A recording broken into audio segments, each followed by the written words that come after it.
Hi everyone, मैं रोहन यादव आप सभी का एक बार फिर से अपने यूट्यूब चैनल पर स्वागत करता हूं। आज की हमारी जो क्लास है, ये क्लास एमपी सेट और यूजीसी नेट के लिए है, जिसका एग्ज़ाम जून 2023 में होने वाला है। और सोशल वर्क में ऑनलाइन क्लासेस शाम को 6:30 पर यूजीसी नेट और एमपी सेट की क्लासेस आप लोगों को प्रोवाइड कराई जाती है। इस समय हम लोग जो जिक्र कर रहे हैं वो यूनिट नंबर 1 पर बातचीत कर रहे हैं आप लोगों से। ठीक है, यदि आप यूजीसी नेट या एमपी सेट की ऑनलाइन क्लास लेना चाहते हैं तो हमसे संपर्क कर सकते हैं। 8506031308 पर कॉल भी कर सकते हो और व्हाट्सएप के माध्यम से आप जानकारी भी प्राप्त कर सकते हो। यूनिट नंबर 1 के ही अंतर्गत एक महत्वपूर्ण बिंदु आता है जो गरीबों की राहत के लिए अधिनियम से जाना जाता है, अधिनियम के नाम से 1601 के 1601 एलिजाबेथन निर्धन कानून है। ये बात आपको पता होना चाहिए। आपको बता दूं कि इन्होंने लोगों से अपने समुदायों में आश्रित जो व्यक्ति थे उन व्यक्तियों की बुनियादी आवश्यकताओं को पूरा करने के लिए कराधान किया और शारीरिक सक्षम निर्धनों को कठोर सजाएं भी दी। इसी के परिप्रेक्ष्य में एलिजाबेथन पुअरला लाया गया था। इसके कई नाम हैं। एक तो आप देख रहे हैं कि एलिजाबेथन पुअरला 1601 देख सकते हैं आप, या यही नाम अगर आपसे बात किया जाए तब भी एलिजाबेथन पुअरला इसी को कहा जाता है। 43वां एलिजाबेथन के नाम से भी इसे जाना जाता है, इस बात को ध्यान रखिएगा। यानी 43वें नंबर की जो थी ये एलिजाबेथन थी। और इसे ही हम लोग जो है ओल्ड पुअर लॉ के नाम से भी जानते हैं, क्योंकि 300 वर्ष पुराना ये जो है एक्ट है, इसलिए इसे ओल्ड भी कहा जाता है।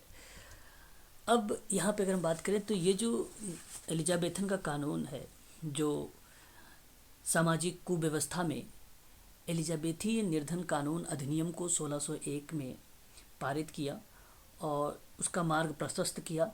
अधिनियम निर्धन और ज़रूरतमंदों की सेवाओं के लिए था, जहाँ पे करों की वसूली के लिए निम्न रूप से कुछ अथॉरिटी थी या प्राधिकृत थी, उसके परिप्रेक्ष्य में बात करते थे ये। जैसे सक्षम निर्धनों को स्वैच्छिक भिक्षुक गिरोह में रखा गया था और शारीरिक रूप से जो सक्षम निर्धन थे उनके कार्य के लिए मोटिवेट किया गया था, और जो शारीरिक रूप से सक्षम और भगोड़े थे उनको सुधार गृह में रखा गया और उनको दंडित भी किया गया था। इसके परिप्रेक्ष्य में था। आपको मैं बता दूं कि ये इंग्लैंड का कानून है और इंग्लैंड के अंतर्गत एक चीज़ आती है, आप ध्यान रखिएगा, यूनाइटेड किंगडम में प्राक औद्योगिकी। आपने प्राक औद्योगिकी इंग्लैंड का ही ये शब्द है। प्राक औद्योगिकी में 1600 पहले जो है प्रारंभिक ईसाई परंपरा थी। फिर 1601 में एलिजाबेथीय निर्धनता कानून का उदय हुआ और इन्हीं के बीच में 13 शताब्दी बीत गई। 13 शताब्दी बीत गई तो उन्हीं 13 शताब्दियों को जो है बेकर महोदय ने एक काल के रूप में, उसे क्रम के रूप में व्यवस्थित किया, यानी उसको बताया था। तो मैं आपको एक बार बताता हूँ, कॉपी पेन साथ में रखिएगा, नोट कर लीजिएगा। और उसी का ये पार्ट है 1601। एक है 1215। 1215 इंग्लैंड के राजा जॉन ने महाधिकार पत्रों पर हस्ताक्षर किया और महाधिकार पत्र को मैग्ना कार्टा कहा जाता है। पहले पॉइंट को ध्यान में रखेंगे। और ये बेसिकली आधुनिक नागरिक अधिकार कानून का एक प्रवर्तक माना जाता है। दूसरा था 1348। आपको बताऊं कि प्लेग के कारण सामंतवादी जो थे सामाजिक प्रणाली की पतन प्रारंभ हो गया 1348 में, और जिसी के परिणाम स्वरूप खेतीहर और किसान सैनिक धमकियों की दया पर निर्भर थे। तो ये आपका याद रखना होगा 1348 का। फिर उसके बाद 1531 आया, यानी 1531 आया, और इसमें इंग्लैंड का प्रथम अध्यादेश निर्धन राहत के साथ ये जारी हुआ 1531 का। और यह अध्यादेश स्थानीय न्यायालयों को वृद्ध और अक्षम व्यक्तियों को भिक्षाटन करने का अनुज्ञापन पत्र देने और अनुज्ञापित भिक्षुकों को कठोर दंड देने हेतु मजबूत करता था। और यही कानून लागू किया 1531 वाला, और इसमें न्यायालयों की कसौटियों पर प्रक्रियाओं के विकास के परिणाम स्वरूप अभ्यर्थियों का न्यायालयों में प्रतिनिधियों द्वारा मूल्यांकन होता था। हालांकि इससे पहले अगर हम बात करें 1530 का, तो इसमें भी कुछ इम्पोर्टेंट फैक्ट है। इंग्लैंड में 1530 के दशक के दौरान पूर्व जो वृद्ध और बीमार व्यक्ति जो थे उनके लिए चर्च और मठों में चिकित्सालय दिया गया था, चिकित्सालय की व्यवस्था की गई थी, या भिक्षुक गृहों की प्रावधान की बात हुई थी। परंतु 1530 में ही मध्य तक मठ बंद हो गए थे और सामंतवादी गृहस्वामियों में विस्थापन की प्रवर्तक की प्रक्रिया को वो बंद कर दिया था। तो सामाजिक कुव्यवस्था ने एलिजाबेथी निर्धनता कानून अधिनियम 1601 में फिर पारित हुआ और ये बेसिकली निर्धन और ज़रूरतमंदों की सेवाओं के लिए करों की जो वसूली थी उसके परिप्रेक्ष्य में था। तो इसी को ही गरीब राहत अधिनियम के नाम से भी जाना जाता है 1601, और संसद का एक अधिनियम भी था ये। तो गरीबों की राहत के लिए अधिनियम जो था 1601, जिसे एलिजाबेथन पुअर लॉ के नाम से जानते हैं, या 43 या एलिजाबेथन या ओल्ड पुअर लॉ के नाम से हम लोग जानते हैं, 1601 ने पारित किया गया ये। और इंग्लैंड और वेल्स के लिए एक पुअर कानून व्यवस्था बनाई गई थी। तो किसके लिए बनाई गई थी? इंग्लैंड और वेल्स। और इंग्लैंड और वेल्स क्या है? आप देख सकते हैं कि यूनाइटेड किंगडम के 3 कानूनी न्यायालय में से एक, और यह कंपोनेंट देशों के इंग्लैंड और वेल्स के कवर करता था। ठीक है, एक नाम है ये, इस चीज़ को ध्यान रखेंगे। और फिर क्षेत्राधिकार का मूल कानून अंग्रेजी कानून के नाम से जाना गया था, ये भी ध्यान रखेंगे, है ना। तो सबसे पहले जब इंग्लैंड और वेल्स की अधिनियम था तो वो बेसिकली 1535 और 1542 में कानून द्वारा इसको गठित किया गया था। ठीक है, इस चीज़ को आप ध्यान रखेंगे। आगे देखिए, आप आगे बात करते हैं कि अंग्रेजी गरीब कानून इंग्लैंड और वेल्स खराब राहत की प्रणाली है। खराब को बेसिकली पुअर कहा गया है, पुअर रिलीफ कहा गया है, इसलिए आप इसे ध्यान रखिएगा। पुअर रिलीफ की एक प्रणाली थी जो 1587 और 1598 में देर मध्ययुगीन और ट्यूडर, एक नाम आ रहा है ट्यूडर युग। अब आप सोच रहे होंगे ट्यूडर युग कौन सा है? ट्यूडर युग को क्या बोलते हैं, ध्यान से सुन लीजिए। शुरुआती ट्यूडर गरीब कानून भिखारियों और आवारा व्यक्तियों या उनके लिए जहां दंडित करने की अधिक प्रक्रिया को केंद्रित करती है, उसी को हम लोग बोलते थे ट्यूडर युग। तो ये कानूनों के संहिताकरण से विकसित हुई और द्वितीय विश्व युद्ध के बाद आधुनिक कार्य या कल्याणकारी राज्य के उभरने तक की ये व्यवस्था जारी रखी गई थी। ठीक है, तो ये बात आप लोगों को ध्यान रखना होगा। फिर उसके बाद अगर हम बात करें कि इसमें इंग्लैंड और वेल्स के पुअर रिलीफ वितरण की पहले की प्रथा और औपचारिक रूप से दिया। आमतौर पर गरीबों की राहत के लिए अधिनियम जो है 1597 का ये परिशोधन है माना जाता है। रीज़न ये भी है, मैंने बताया भी था, 300 वर्ष पुराना है ये, तो इसलिए हम कह सकते हैं इसे परिशोधन है ये। और कई संशोधन हुए हैं, कोई ज़रूरी नहीं कि ये 1597 वाला है, लेकिन अगर 1597 इम्पोर्टेंट है इसलिए क्योंकि इसमें ओवरसीयर ऑफ द पुअर की स्थापना हुई थी। ठीक है, इस चीज़ को आप लोग ध्यान रखेंगे। आगे बात करते हैं, कई संशोधन हुए, पुराने कानून जो हैं फिर कानून का हिस्सा माना गया। फिर उसके बाद 1662 आया, तो ये भी गरीब राहत अधिनियम 1962 निपटान अधिनियम के नाम से जाना गया। फिर 1723 आया, वर्क हाउस टेस्ट एक्ट के नाम से जाना गया। 1782 में गिलबर्ट एक्ट के नाम से जाना गया। 1795 में स्पाइन हैमलैंड के नाम से जाना गया था ये। ठीक है, 1601 अधिनियम के अंतर्गत कुछ मुख्य बिंदु हैं, जैसे देखिए नपुंसक गरीब और एक सक्षम गरीब और एक बेकार गरीब। देखिए, नपुंसक गरीब मतलब जो लोग काम नहीं कर सकते थे, ठीक है, वर्क हाउस में नहीं काम कर सकते थे, तो उनकी देखभाल दानशाला और गरीब घर में उनको जो है गरीब घर में जो है की जानी थी। और नपुंसक में जो है नपुंसक गरीबों में कानून ने उन लोगों की राहत दी जो काम करने में असमर्थ थे।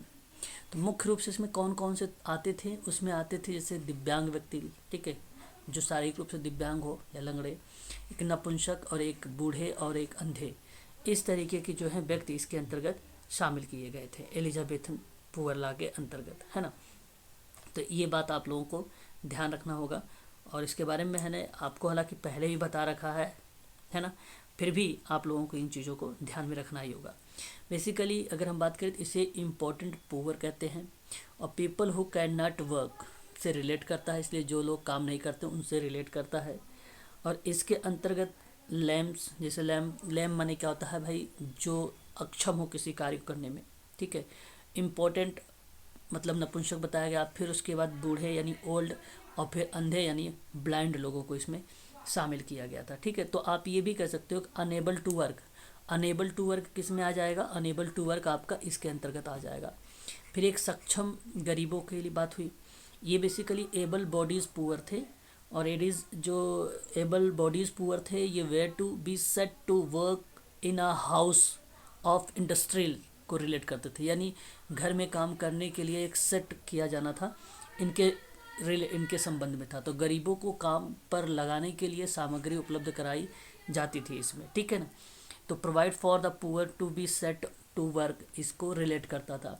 और एक था आपका जो है बेकार गरीब है बोलते थे इसको, तो आइडल पुअर कहते हैं इसको, ठीक है। इसमें अगर हम बात करें तो आवारा लोगों को सुधार गृह, यहाँ तक कि जेल भेजा जाता था इन लोगों को। और एक था गरीब बच्चे प्रशिक्षक बनेंगे, इस तरीके के जिक्र किया गया था। मुख्य रूप से अगर हम बात करें तो 3 चीज़ें इसमें आपको ध्यान रखना है। एक आपको ध्यान रखना है कि अक्षम निर्धन को स्वैच्छिक भिक्षुगृहों में जो है सामंजित किया गया। और दूसरा आपको इसमें ये ध्यान रखना है कि जो शारीरिक रूप से सक्षम निर्धन थे, ठीक है, उनको कार्य करने के लिए मोटिवेट किया गया था। ये दूसरी बात आप लोगों को ध्यान रखना होगा। और एक तीसरी बात इसके अंतर्गत और आती थी, जो शारीरिक रूप से सक्षम निर्धन थे उन भगोड़ों को सुधार गृह में दंडित किया गया था। तो इसके बारे में आपको ध्यान रखना होगा। बेसिकली 1601 जो है वो एक वर्क हाउस से रिलेट था और एक आर्म्स हाउस होता है, ठीक है, जो सुधार गृह के अंतर्गत रखा जाता है। ये भी तो आर्म्स हाउस यानी भिक्षा गृह के अंतर्गत रखा गया था और एक करेक्शन गृह था, ठीक है। तो 3 टाइप के गृह थे इसमें जो है रखे गए थे। इन तीनों को आप लोगों को ध्यान रखना होगा, ठीक है। आगे बात करते हैं नेक्स्ट पॉइंट पर। यहाँ पे इंग्लिश भी है, आप इसकी इंग्लिश भी देख सकते हैं, PDF में अभी आपको ग्रुप में डाल दूंगा। 1601 के अंतर्गत प्रस्तावना में क्या क्या चीज़ें शामिल थी, इसमें क्या क्या चीज़ों को शामिल किया गया था, इसके बारे में हम लोग थोड़ा सा देख लेते हैं, है ना। तो यहाँ आप देखेंगे पहले तो एक वृद्ध और नपुंसक और गरीब लोगों की राहत के लिए है ये। बीमार और दिव्यांग सैनिकों और नाविकों के रखरखाव के लिए था ये। और फिर शिक्षण की स्कूलों और मुक्त स्कूल और विश्वविद्यालय में विद्वानों के रखरखाव से रिलेटेड था ये। पुलों और बंदरगाहों और आश्रय और कार्यवाहियों, चर्च और समुद्र तट और रोजगार को मरम्मत के संबंध में था। अनाथों की शिक्षा और पोषण के लिए था। सुधार के घरों के लिए राहत और स्टॉक या रखरखाव की बात थी। गरीब नौकरानियों की शादियां कराने के संबंध में था। युवा व्यापारियों और हस्तशिल्पियों और व्यक्तियों का समर्थन और सहायता के क्षय से संबंधित था। कैदियों और बंदियों को राहत और मोचन से रिलेटेड था। सैनिकों की स्थापना और अन्य करों के संबंध में किसी भी गरीब निवासियों के साथ सहायता करना या आसानी से ये सारी चीज़ें जो है इसके अंतर्गत उपलब्ध कराई जाती थी, ठीक है। तो इन चीज़ों को भी आप लोगों को जो है ध्यान में रखना पड़ेगा। और ये बहुत ही इम्पोर्टेंट शब्द थे जो इसको रिलेट करते हैं एलिजाबेथ को। अब देखिए ये कुछ प्रश्न हैं आपके सामने। अगर प्रश्न आता है कि एलिजाबेथन गरीब कानून 1601 किसे कहा जाता है, तो 41 को कि 42 को, 43 को या 44वां एलिजाबेथन था। तो ये 43 वाला था, इसलिए आपका ऑप्शन जो जाएगा वो 3rd वाला यानी C वाला ऑप्शन आपका करेक्ट हो जाएगा। उसके बाद आप देखेंगे एलिजाबेथन पुअर लॉ निम्नलिखित गरीबों में से प्रतिष्ठित नहीं है। तो देखिए एक तो सक्षम गरीब के लिए था जो शारीरिक निर्धन कहते थे हम उसको। दूसरा नपुंसक गरीब था। तीसरा आश्रित था। चौथा आश्रित विधवा गरीब था। तो इसमें पूछा गया कि निम्नलिखित में से कौन से गरीबों को प्रतिष्ठित नहीं करता है, ठीक है। तो इसके अंतर्गत कौन सा नहीं करता, तो देख सकते हैं आप लोग जो ऑप्शन नंबर यहाँ पे D दिया गया है यानी 4 वाला ऑप्शन ये नहीं था। आश्रित विधवा महिलाओं पर बारे में जिक्र नहीं किया गया है ये। बाकी ऊपर के 3 जो गरीब हैं उनको प्रतिष्ठित किया गया, ये 3 मुख्य रूप से है ही है। फिर पुअर लॉ के प्रावधानों के अनुसार अगर हम बात करें तो निम्नलिखित में से किस स्थान पर उल्लेख जो है निर्धनों को रखने के लिए कानून में नहीं किया गया है। तो देखिए अभी मैंने बताया है एक कार्यगृह भी आ जाएगा, भिक्षुक गृह भी आ जाएगा, सुधार गृह भी आ जाएगा, लेकिन जो सेटलमेंट गृह होता है, सेटलमेंट हाउस जो होता है, इस ऑप्शन को रिलेट नहीं करेगा। तो इसलिए आपका ऑप्शन नंबर भी C यहाँ पर करेक्ट हो जाएगा, ठीक है। आगे बात करते हैं, अच्छा उसी की ये इंग्लिश है इस प्रश्न का, तो आप देख सकते हैं। आगे हम बात करते हैं, एक और प्रश्न है। इस प्रश्न का आप लोग जो है कमेंट करिएगा, ठीक है। इस प्रश्न का जो जवाब है आप लोग को कमेंट करना है, ठीक है, नीचे कमेंट करना है। बाकी नेक्स्ट वाली जो क्लास होगी उसमें मैं आप लोगों को बताऊंगा इस प्रश्न के बारे में, ठीक है। 1576 की अगर हम बात करें तो 1576 में सुधार गृह को स्थापित किया गया, जहां पर गरीबों के व्यावसायिक प्रशिक्षण दिया गया था। और सन 1601 ईस्वी में एलिजाबेथ का धनहीनों के लिए प्रति कानून बनाया गया, और जिसका आधार पे वृद्ध, गरीब और असहाय आदि की देखभाल उचित प्रबंधन किया गया, और यह प्रबंधन काफ़ी दिनों तक चलता भी रहा है। इसलिए आप लोगों को इन पॉइंटों को ध्यान में रखना पड़ेगा एलिजाबेथन संबंध में, कानून के रिलेट में। ठीक है, जहाँ पे धार्मिक भावना से प्रेरित होकर लोग असहाय, अंधे और लंगड़ों और असमर्थों की सहायता करते थे। और 15वीं शताब्दी के दौरान में मठ, अस्पताल, अनाथालय बन गया था और गरीबों और भिक्षुकों को खाना, कपड़ा, शरण देते थे। ठीक है, इस बात को आप लोग ध्यान रखेंगे।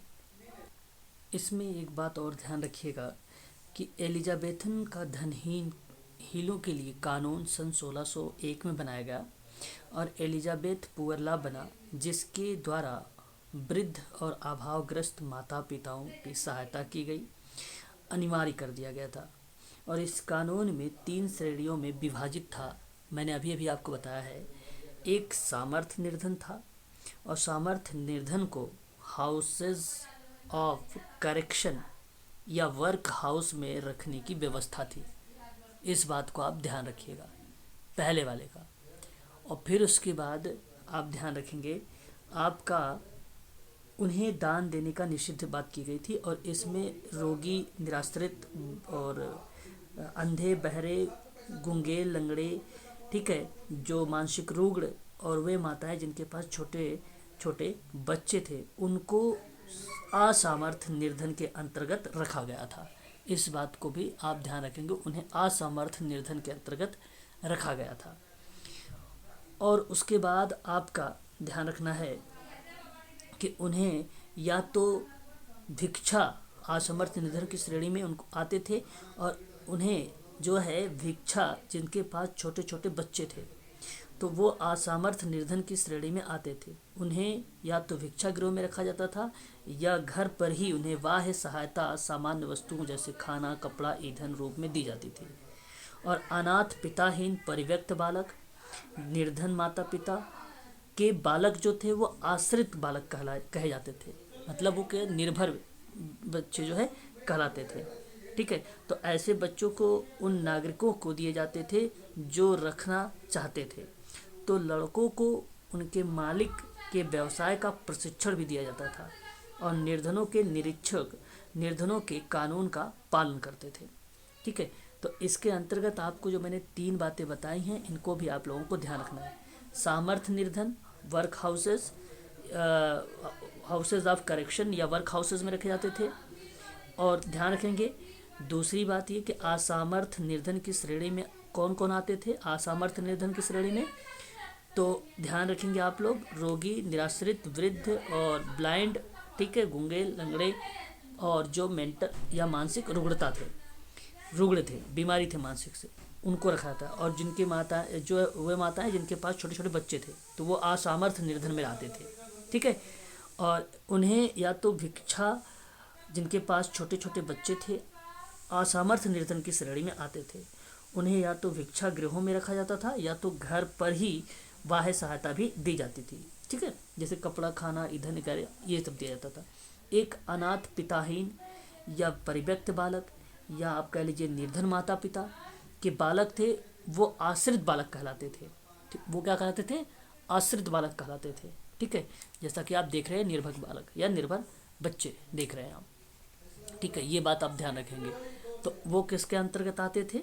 ऐसे बच्चे जो नागरिकों को दिए जाते थे, जो रखे जाते थे। लड़कों को उनके मालिक के व्यवसाय का प्रशिक्षण भी दिया जाता था हमने। तो निर्धनों के निरीक्षक जो थे वो निर्धनों के कानून का पालन करते थे। इस बात को आप लोग ध्यान रखेंगे खासकर।